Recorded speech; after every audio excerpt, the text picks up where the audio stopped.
Hello, gimana kabar hari ini? Pada sehat toh? Ya udahlah ya. Kalau gitu yuk Jum ajak aja buat mengenang sebuah film yang bikin yuk Jum itu sampai baper setengah mati. Kali ini yuk Jum akan membahas sebuah film yang berjudul A Moment to Remember. Film yang dibuat berdasarkan drama TV Jepang ini dibintangi oleh aktris cantik So Ye Jin dan Jung Wo Sung. Film yang dirilis pada 5 November 2004 di Korea Selatan ini mendapatkan kesuksesan secara domestik, menempati box office selama 2 minggu konsekutif untuk menjadi film dengan keuntungan tertinggi kelima pada tahun 2004. Waduh, waktu itu Yuk Ju masih umur berapa ya? Kayaknya masih SD gitu deh. Nah, tanpa basa-basi, begini ceritanya.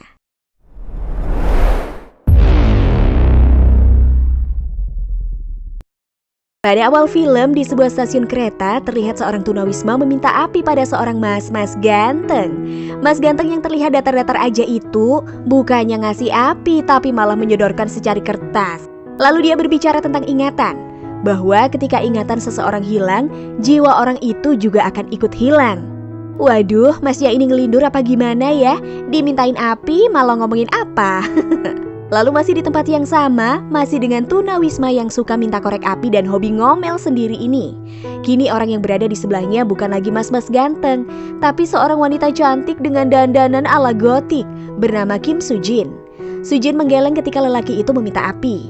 Di tangannya ini terlihat 2 tiket kereta. Sesekali dia menengok jam tangannya dan terlihat cemas. Menengok ke sana kemari mencari seseorang yang ternyata nggak datang. Terlihat Soo Jin yang gelisah kemudian menangis dan meninggalkan stasiun. Scene berlanjut di malam hari. Mungkin karena dehidrasi habis nangis kali ya, Soo Jin membeli sekaleng minuman di sebuah minimart. Sesampainya di kasir dengan keadaan yang setengah linglung gitu, Soo Jin membayar minuman yang telah dia beli tadi. Tanpa sadar, Soo Jin ini langsung bergegas pergi tanpa membawa minuman yang sudah dibelinya. Waduh, ayu kok pikun ini lo ya. Soo Jin baru teringat dengan minumannya setelah dia berjalan meninggalkan minimart. Akhirnya Soo Jin kembali dan terjadilah pertemuan pertama dengan mas-mas ganteng di awal scene film. Sebut saja namanya Chul So. Tepat di depan pintu minimart, Soo Jin yang ingin masuk dan Chul So yang ingin keluar dari minimart akhirnya diam aja karena mereka hampir bertabrakan beberapa kali. Waduh, adegan film banget ya. Soo Jin melihat minuman yang tadi dibelinya ada di tangan Chul So. Tanpa pikir panjang, Soo Jin menyaut minuman itu tepat saat Chul So akan meminumnya. Soo Jin langsung meminumnya sampai habis dengan bonus sendawa yang nyaring bunyinya. Lalu Soo Jin memberikan kaleng yang sudah kosong itu pada Chul So dan meninggalkannya begitu saja. Sesampainya di rumah, terlihat ibu Soo Jin menyambut kedatangan anaknya dengan hangat. Berlanjut pada sebuah scene makan bersama, ayah Soo Jin hanya diam aja, nggak marah tapi juga nggak ngajak Soo Jin bicara setelah apa yang sudah terjadi dengan Soo Jin, dan menjadikan suasana pada saat itu menjadi sangat dingin. Pada scene berikutnya, terlihat Soo Jin pun mulai bekerja di tempat yang baru. Dengan tatapan aneh, rekan-rekan Soo Jin melihatnya dengan gak biasa. Ternyata mereka tahu bahwa Soo Jin hampir lari dengan suami orang. Waduh, berarti bisa dibilang Mbak Soo Jin ini pelakor gitu ya? Terus mereka sibuk bergosip, tapi Soo Jin hanya diam saja. Sepulang kerja, seperti umumnya para wanita kalau sedang patah hati, Soo Jin ini memutuskan buat motong rambut. Soo Jin pun meminta pada mbak-mbak salon untuk memotong rambutnya sependek mungkin. Tapi si mbaknya ini cuma tersenyum dan mengingatkan Soo Jin kalau motong rambut tidak akan membantunya melupakan masa lalu. Iya bener tuh yang dibilang mbak salon ya, motong rambut gak akan membantunya melupakan masa lalu. Karena waktulah yang akan selalu menyembuhkan segalanya. Hari-hari pun berlalu. Ayah Soo Jin mengajaknya keluar bersama. Ya, layaknya seorang ayah yang bijaksana ya. Ayah Soo Jin ini memberikan nasihat dan membesarkan hatinya atas kesalahan yang pernah dilakukan oleh Soo Jin. Ayah Soo Jin berujar agar dia melupakan masa lalunya dan memulai lembar baru. Mereka ngobrol di mobil sebelum akhirnya ayah Soo Jin berhenti sebentar. Terlihat ayah Soo Jin memeriksa proyek yang sedang dikerjakannya. Nah, disinilah pertemuan kedua Soo Jin dengan Chul So. Soo Jin akhirnya tahu Chul So adalah seorang tukang bangunan yang bekerja di tempat ayahnya. Cuiwit. Ketemu lagi deh sama babang ini akhirnya. Suatu hari ketika di tempat kerja Sujin ada masalah, Sujin kemudian meminta bantuan pada sang ayah. Ayahnya bersedia membantu dengan mengirimkan salah satu pekerjanya ke tempat Sujin.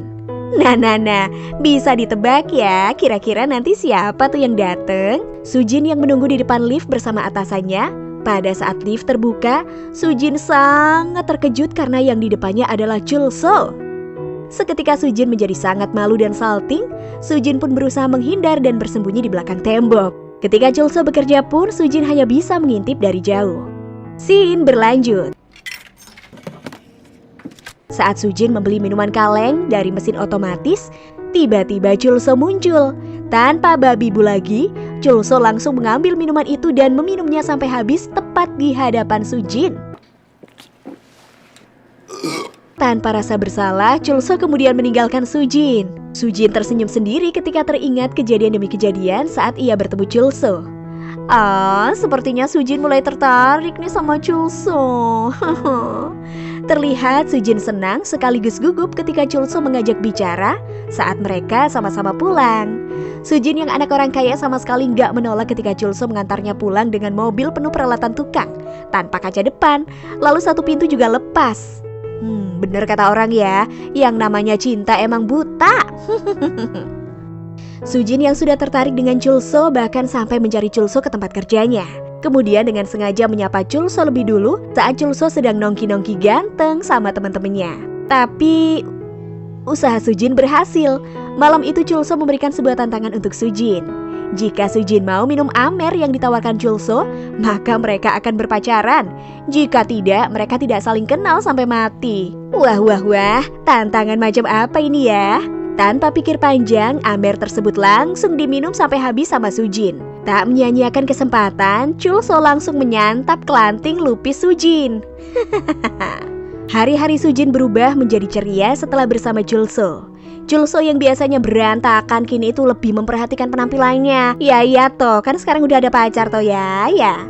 Mencukur jenggot dan memakai cairan pencukur untuk toner itu mah udah biasa buat Chul So sekarang. Sesuatu yang ternyata sangat disukai Sujin. Hal remeh yang membuat Chul So geli adalah kenapa Sujin begitu menyukai aroma pencukur itu? Ya, mungkin selain buta, cinta juga hidungnya lagi buntu kali ya. Pilek dong.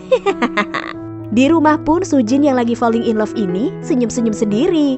Tanpa sadar ayahnya ini sedang memperhatikan loh. Ayah Sujin yang peka bertanya apakah Sujin dekat dengan seseorang. Kenapa Sujin tidak mengajaknya ke rumah?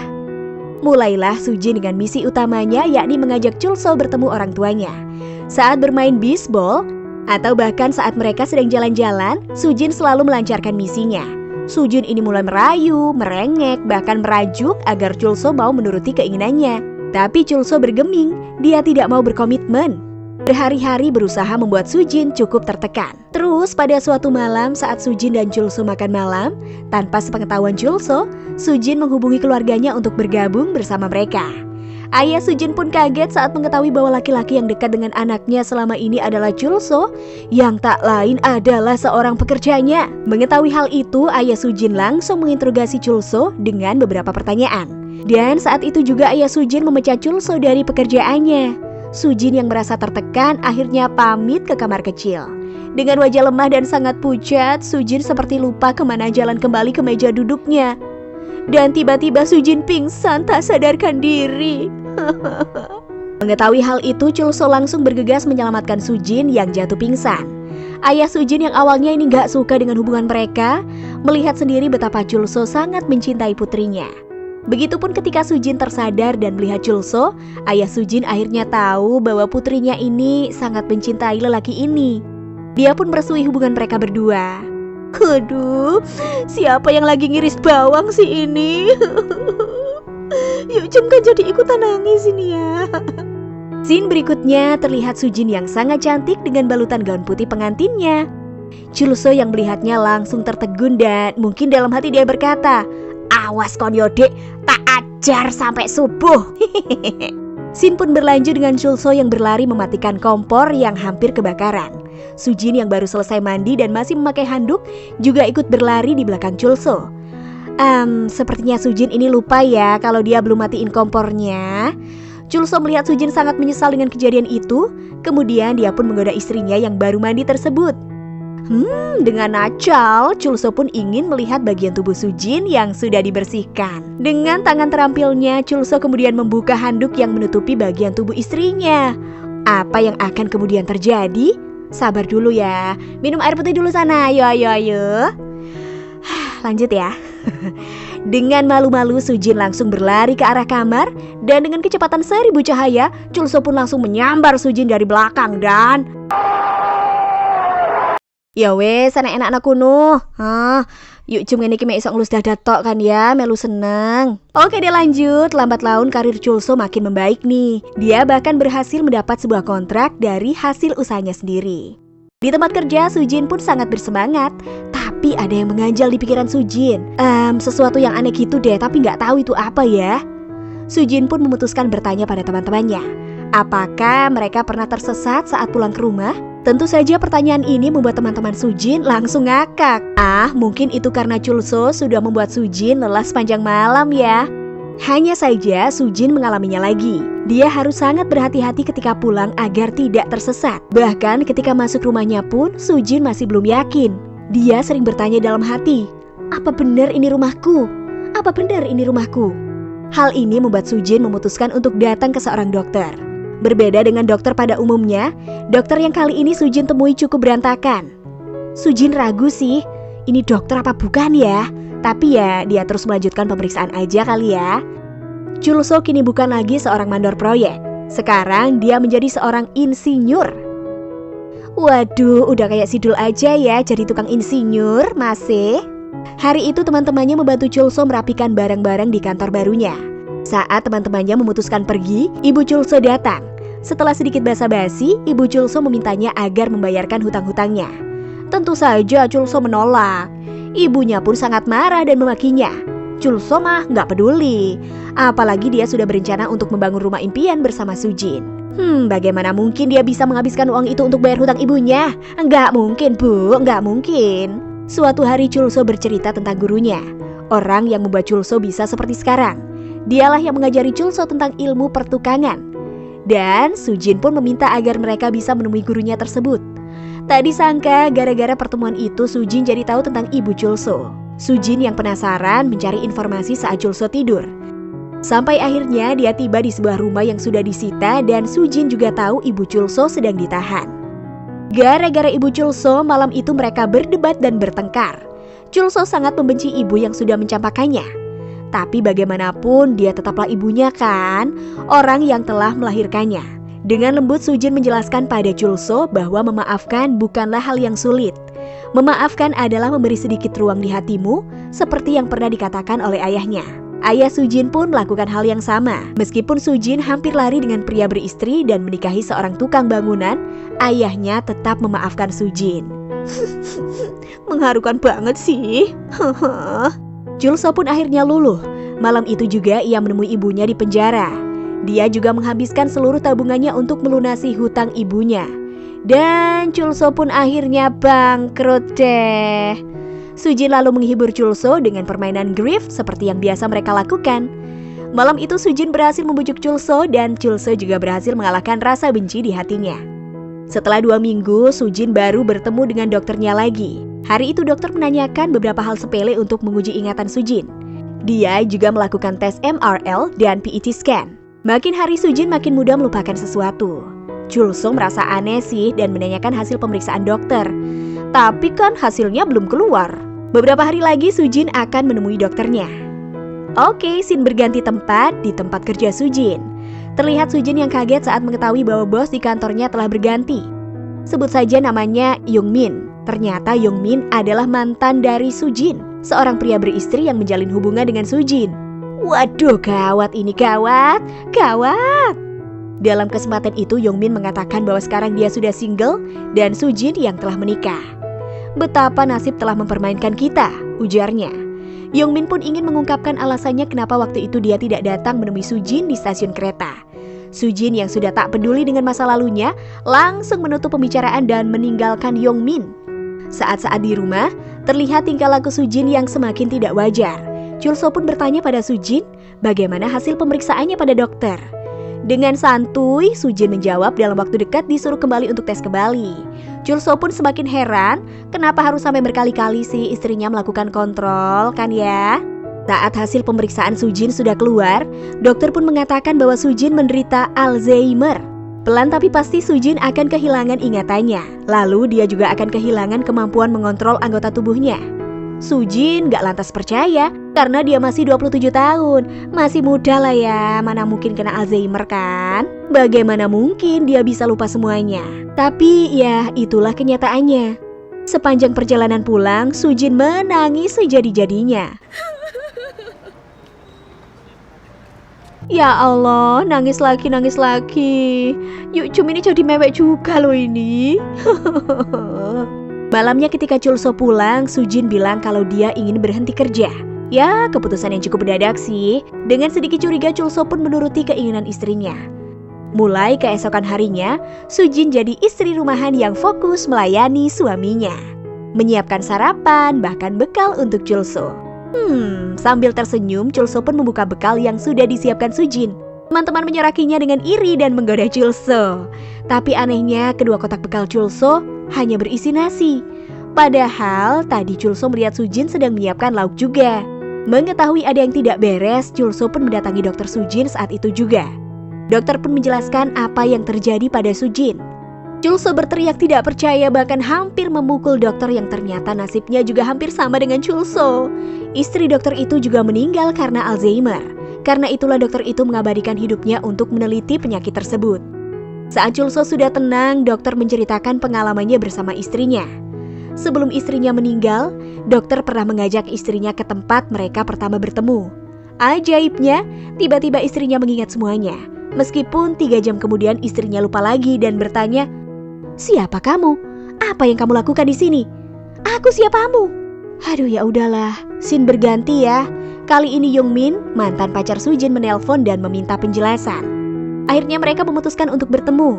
Di tengah jalan Sujin kehilangan ingatannya. Seorang petugas pun membantu Sujin sampai akhirnya Yongmin melihat Sujin. Petugas yang juga tidak tahu apa yang terjadi pada Sujin lalu meninggalkan mereka. Pada saat itu ingatan Sujin berpikir bahwa dia ini masih pacaran dengan Yongmin. Ketika Yongmin meminta dia melupakan apa yang terjadi dan mereka kembali seperti 2 tahun lalu, Sujin keheranan. Kenapa?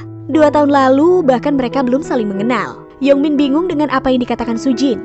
Saat Sujin terdiam dan tiba-tiba ingatannya kembali, Sujin pun langsung berlari meninggalkan Yongmin dan merasa bingung apa yang terjadi pada dirinya. Sementara itu Chulso sedang mencari Sujin kemana-mana. HP Sujin juga terjatuh dan ditemukan orang.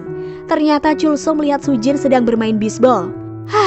Chulso sangat lega. Yuk Cum juga jadi lega kan liatnya. Sujin bertanya apa Chulso sudah tahu bahwa ada penghapus di otaknya. Lalu Sujin juga meminta agar mereka berpisah saja selagi bahagia. Sujin melarang Chulso terlalu baik padanya, karena Sujin dengan segera akan melupakan semuanya. Chulso menolak, dia yang akan mengingat semuanya untuk Sujin. Tapi Sujin mengatakan, seiring dengan ingatannya yang terhapus, jiwanya akan terhapus juga. Chulso bersikeras, dialah ingatan Sujin, dialah hati Sujin. Kan Yuk Cum jadi nangis lagi nih loh. Pagi harinya Chulso menanyakan beberapa hal pada Sujin, memastikan bahwa semuanya baik-baik saja sebelum dia berangkat kerja. Sujin meminta agar Chulso pulang cepat karena hari itu adalah hari ulang tahun ibunya. Sujin juga sudah mengundang ibu Chulso, gurunya, dan keluarga Sujin. Semuanya baik-baik saja dan Sujin akan masak banyak untuk mereka semua. Sorenya, ingatan Sujin hilang lagi. Aduh, ingatan ini gimana sih? Nggak tahu apa ini Sujin ini, kasihan lo ya. Kok yo ngolah ngalih hai ingatannya. Dia sendirian di rumah dan mendengar seseorang mengetuk pintu. Ternyata itu adalah Yongmin yang datang untuk membawakan barang-barang Sujin yang masih tertinggal di kantor. Lagi-lagi Sujin berpikir bahwa dia masih berpacaran dengan Yongmin. Sujin pun mengajak Yongmin masuk. Chulso yang melihat Yongmin di rumahnya auto ngamuk dong. Dia memukul Yongmin sampai babak belur. Sialnya para undangan datang tepat waktu. Mereka semua ini jadinya melihat Chulso memukul Yongmin dan Sujin terjatuh pingsan. Kini seluruh anggota keluarga tahu Sujin menderita penyakit Alzheimer. Ayah Sujin meminta pada Chulso agar Sujin bisa bersama mereka saja. Tapi Chulso ingin istrinya tetap bersamanya. Chulso tetap melanjutkan proyek rumah impian mereka. Paginya konsepnya itu ditunjukkan pada Sujin. Mereka ngobrol pagi itu seolah semuanya baik-baik saja. Tapi ketika berpamitan, ternyata Sujin mengira Chulso adalah Hyungmin dan mengucapkan kata cinta. Waduh, remuk hatiku dek. Chulso sangat mencintai Sujin, tapi yang sekarang berada dalam ingatan Sujin adalah Hyungmin. Sakit?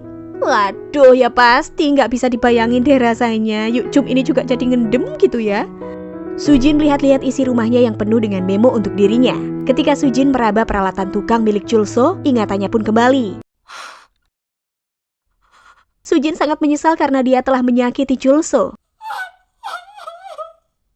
Sujin memutuskan untuk pergi dari rumah dan meninggalkan sepucuk surat untuk Chulso. Surat itu berisi permintaan maaf dari Sujin. Dia sama sekali tidak berniat melupakan Chulso. Satu-satunya orang yang Sujin cintai adalah Chulso. Jika bisa, Sujin ingin mengutarakan semua isi hatinya pada Chulso selagi ingatannya masih ada. Sujin berpamitan. Mereka bertemu karena Sujin pelupa. Kemudian mereka juga pisah karena Sujin pelupa.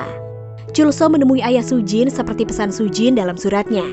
Ayah Sujin tahu Chulso menjalani hidup yang berat selama ini. Dia ingin agar Chulso bisa melepas semua dan kembali fokus pada karirnya. Tapi Sujin ini telah memberikan banyak hal berharga bagi Chulso.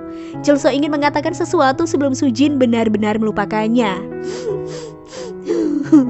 Chulso pun mencari Sujin kemana-mana dan dia juga membuat laporan orang hilang di kantor polisi. Tapi berkas itu hanya ditumpuk dalam map.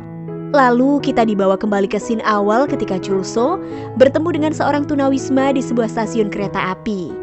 Tunawisma itu berbicara tentang cinta dan rokok. Keduanya sama-sama tidak bisa menyala tanpa api. Dia bilang agar Chulso membuangnya saja.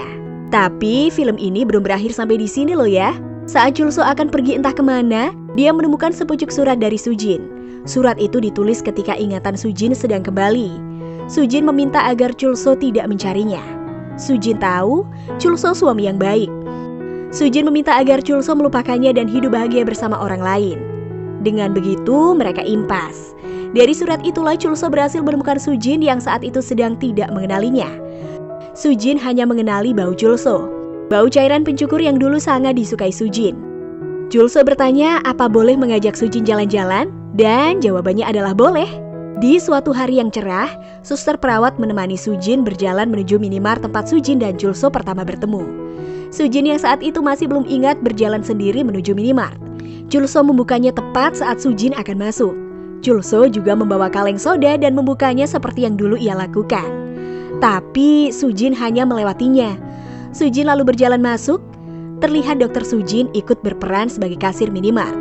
Guru Chulso, keluarga Sujin dan ibu Chulso juga ada di minimart itu. Lalu Sujin bertanya, "천국인가요?" Apa ini surga? Ingatan Sujin kembali. Chulso sangat bahagia. Dengan mobil kenangan mereka, Chulso mengajak Sujin pergi. Di jalan, akhirnya Chulso punya kesempatan untuk mengatakan hal yang selama ini belum pernah didengar Sujin. 사랑해. Terlihat Sujin yang sangat bahagia dan memeluk Chulso yang berusaha tegar sekuat tenaga. Ya Allah, cukup. Yukjum gak kuat sampai sini. Banyak pelajaran berharga yang bisa kita ambil dari film ini. Mulai dari katakan cinta sebelum terlambat, terus tentang memaafkan seseorang, terus arti dari sebuah keluarga, dan sudahlah, Yukjum udah gak kuat sampai sini. Yukjum mau jalan di tengah hujan aja. Yukjum udah basah kuyup nih habis kehujanan. Di mana emang ada hujan ya? Kayaknya gak ada hujan ya. Ya wes, Yukjum mau udahan dulu ya. Jangan lupa untuk like, subscribe, dan nyalain notifikasinya. Yuk, dadah, bye-bye.